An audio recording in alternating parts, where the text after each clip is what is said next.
Currently, there is a surplus of Arc'teryx content online and particularly on Instagram. However, there is a limit to what a photo can do when informing people who are interested in knowing more than just the jacket in a post. Similarly, on YouTube there are tons of videos by outdoor retailers selling Arc'teryx jackets, detailing their features and promoting the brand as a whole. Although this is helpful, I know that an authentic voice from the customer as opposed to the retailer is often better when giving advice on outdoor apparel. Therefore, with the intent of providing an assistive voice for those interested in the brand, I wanted to find someone to get a better personal perspective on Arc'teryx and the conversation around the best Arc'teryx jacket. I spoke to Jamie from Mad Mountain Man, whose Arc'teryx collection spans the whole ranges of Arc'teryx's various lines, and whose experience with the brand offers such a voice. For this video, while showcasing some of his collection and his favourite most worn jackets, I hope that our conversation about Arc'teryx as a whole, the details of their jackets, and what is best for different environments, helps people in purchasing from the brand in the future. Before meeting up to talk, we made a poll to gauge what people thought was the best Arc'teryx jacket for hiking. As it stands, 119 people voted and 71 voted for the Beta AR. Of course, Arc'teryx Beta line is most used as a hiking jacket as opposed to other outdoor activities which require a more durable jacket. But what do you think made people choose the Beta AR as opposed to other jackets? Well, like AR is obviously for all round, so it makes sense to be like a staple in people's wardrobes, like to be versatile, like cover all bases kind of thing. So I think that's probably why. But also Beta, I think it's just what is most popular out there. Like you always see other people wearing Betas. Maybe that's how like people have kind of gotten into it, like seeing someone wearing that, or like and a lot of the collabs, like the Beams or whatever, they're always obviously you get Zetas or whatever as well, but like a lot of collab pieces are Betas. Maybe so people are always looking at Betas in the first place. Exactly. So like if you get introduced through a Beta, you might kind of disregard alphas or definitely. I think it can kind of focus people a little bit too much in on it. However, it's not a bad place to focus in on the start. Then I was going to go on and say, in that poll, people have chosen Beta ARs, which are always Gore-Tex Pro. Do you think people are focusing on the current Beta AR, not the current Beta LT particularly, because when people buy a Gore-Tex jacket, they look for the Gore-Tex Pro, the most durable? Well, the problem is they keep on like discontinuing the FL, and then they reintroduce the LT. But every time they've kind of brought it back different, like what we were saying earlier, the SL's been updated in the last couple of years to a hybrid. So there's always these changes. So, but like you say, if people are looking for a Gore-Tex Pro, like the AR is going to be Pro, but then the LT and FL, I guess it depends if you're okay to get like a second-hand one, because obviously they've discontinued.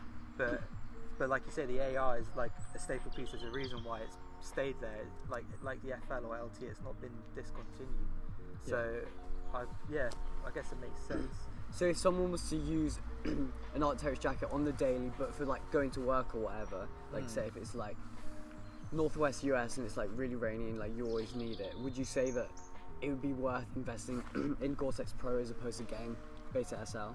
Yeah, I mean it's a tough one. I think it's more down to, well, it's also down to the environment, because if it's windy, you might feel more of a difference between Gore-Tex Pro and a Paclite. And then so also like temperatures. If you've got Gore-Tex Pro, you'll get more protection against like cooler winds. So I think there's a lot of factors, but like if you're in a more urban environment, then like a Paclite will be sufficient. And with the Beta AR, as you said, that you voted, I can't remember, what did you vote for in the poll? It was I voted for a Leaf Alpha. Leaf Alpha. So then, as you're saying with the hood, what is it that you prefer about a Leaf Alpha hood over a Beta AR, and just the cuts in general? What makes you prefer that as like your go-to? Or would you say if you could only have one jacket, is that what you would have? I mean it's hard because obviously you have a collection. So if I could only have one jacket, it would probably be the Leaf Alpha Light, just because for me it's so versatile. Because like it ticks every box. It's the weight of Paclite, but it's got like the same wind and rain protection of Gore-Tex Pro. But it's ideal, also, really. It's got, because it's like a lighter weight, it's less rigid. It's like it's very easy to wear and put on. Like it's less rigid than Gore-Tex Pro. But like, what was the first question saying about? Oh, it's about the hood. Alpha against beta. Yeah. So I mean, I love like my beta SLs, like the patchworks and stuff. But it's just purely the beta AR. I choose an alpha AR over beta AR, just because I don't like the drop hood. Like if you've got a hood down or up, like that collar's there. Like it's just a personal preference. Like for everyone else, I'm sure it's fine. But like when it came to that, because like you don't get that hood on a SL or LT or FL even. Exactly. So it's just purely down on the AR. So why I choose an alpha AR over a beta. So with that, when you're saying for people who are going up mountains, not necessarily climbing, but just still hiking, would you say that having Gore-Tex Pro is pretty important because of like you're gonna get extra wind up there? You're gonna just like it's worth that a little bit more to get that security. I mean, it definitely would be if you're using it for that purpose. It would definitely be worth getting the Pro because that's like sort of what it's designed for. Exactly. Yeah. And then you get that durability as well because like if you're hiking up a mountain in pack light or whatever, and it probably won't last as long. Like if you graze against a rock or something. Yeah, definitely. Yeah. But I've also noticed like going from pack light to Pro or like the Leaf jacket, you get a lot more wind protection with Pro as well. So like kind of eliminating any wind chill on the mountain. Yeah, exactly. So in every area, it's kind of like if you were to go up there with a current beta LT, like you feel like you're lacking a bit. Well, or you could, depending on the weather, obviously. Yeah, I mean it's a tough one because the beta LT, I think it's 40D, but it's definitely like a C-knit jersey back Gore-Tex. So that's sort of like what they used to have on the Zeta. What was it? The Zeta LT, I think. Yeah. I think the Zeta AR was 70. Do they make that anymore? Is that discontinued? No, I think they've discontinued all the Zetas, but I think that's because the Beta was so popular as a lifestyle. Exactly, model. Like everyone buying into it, so I think they kind of phased it out. And I think that's definitely seen because of them changing the pockets and everything. We'll give it a sec. Yeah, I don't know. I mean, it is a tough one because you get so many different variations. It's so tough to speak about like a specific. So do you, and with that, if they're, I feel like Terry's obviously they'll look at their sales and stuff. They'll know that people are moving. Like the Beta is probably their most popular. I can't speak on accurately what is the most. From what you see about exactly, it would be. Do you think that's probably why they've shifted the LT to be a little bit more accessible, both with lower price point, but also like they've changed the pockets and everything? It looks more. I mean, it was already exactly.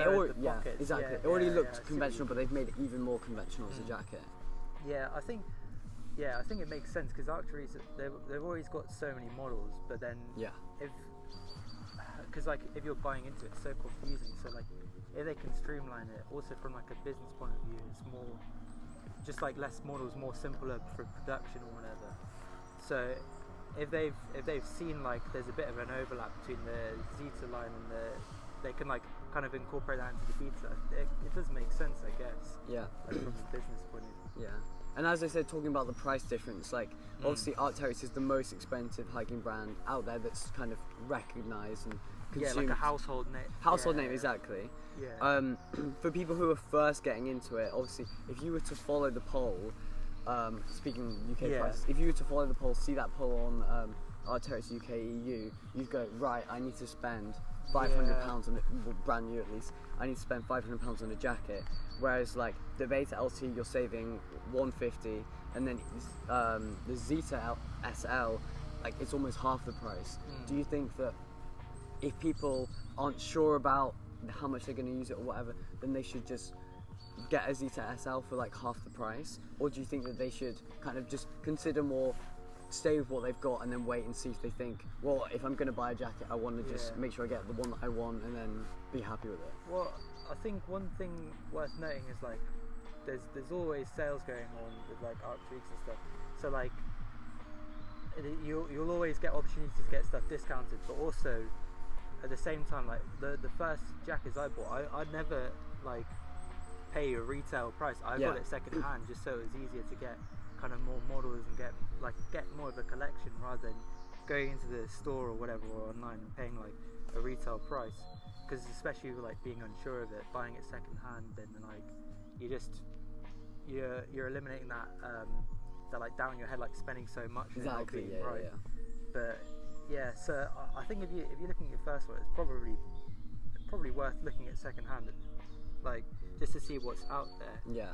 And then you also, so you don't really hit the bullet. And the thing is also, if you buy something for the second-hand price, you can probably guarantee that if you realise it's not for you, you don't need it, it's a little bit too excessive, then you can pass it on. Exactly. Paid, yeah. And I think that's probably what's good about both it being a pretty big brand now and also having selling forums, is that you can have price checks, you can have everything, you can know that like there's a community who is more accessible. Exactly. I think that's what's helpful. And hopefully, to be fair, with that poll, that I hope it hasn't confused anyone and gone, shit, I haven't got the right jacket. Well, because it's different for everyone, isn't it? Yeah. It's just like everyone's always like, oh, what's the perfect jacket or whatever, but it's just down to what you want to use it for, like, because so many people, like, if you're in an urban environment, like an SL will be fine, or like if you're in a slightly warmer country and it doesn't get as cold in the winter, then like you might not need the Gore-Tex Pro, or like, and it's down to what you're using it for as well. Like if you're hiking in an SL, you'll probably be alright, but like if you're in a forest, then you might want a Gore-Tex Pro jacket.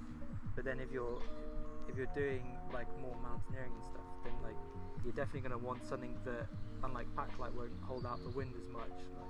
Like there's more protection. So yeah, there's so many factors. It's it's so hard, and especially because like both of us, from like a UK perspective, we can only look at it from like the limited, like even the most endurance thing you're going to do in the UK. You're most likely not going to need an Alpha SV unless you're doing like scrambling or like really stuff where you're going to be like up against the rocks. But if you do this is the other thing, is like so many people see the Alpha SV as the flagship model and think like, oh, that's crazy, I want to get that. But like it's kind of best for like sub-zero temperatures, really. So like it's so limited to how often you can use it in the UK. Like sure, there'll be people in the UK that would get use of it, but like it's not as versatile. So like to spend that money, because I think retail's like £680 or something.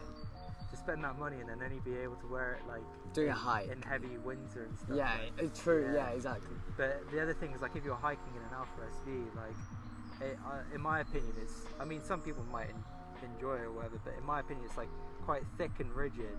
So like that's why I like my Alpha Light. For the versatility and just like wearability as well. Really flexible. Like when you wear it, like whereas an Alpha SV is like really rigid. It's just like easier to wear.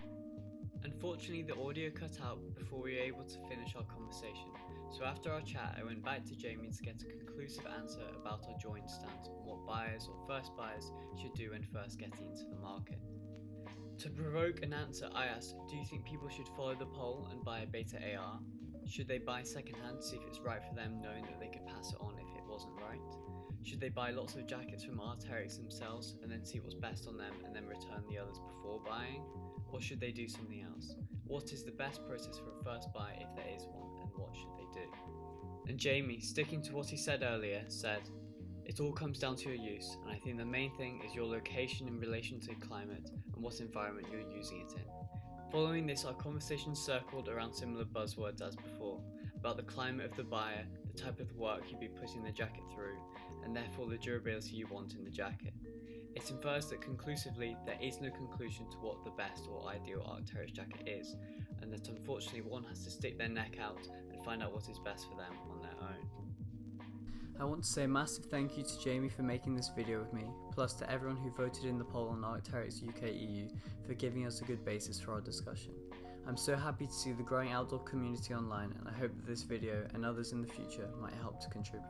If there's any other topics you'd like me to cover, please drop them in the comments. I'm looking to make a video about And Wander soon, most likely by using Arc'teryx as a comparison to find out what makes the brand special. I'm also very interested in the Japanese hiking market as a whole, so I may incorporate that interest in the video too, particularly the practice of purchasing American hiking companies and reintroducing them, like Rocky Mountain Featherbed. So if there's anyone who has some expert knowledge in the field or has simply purchased from Japanese hiking brands, send me a DM even just to share your experience.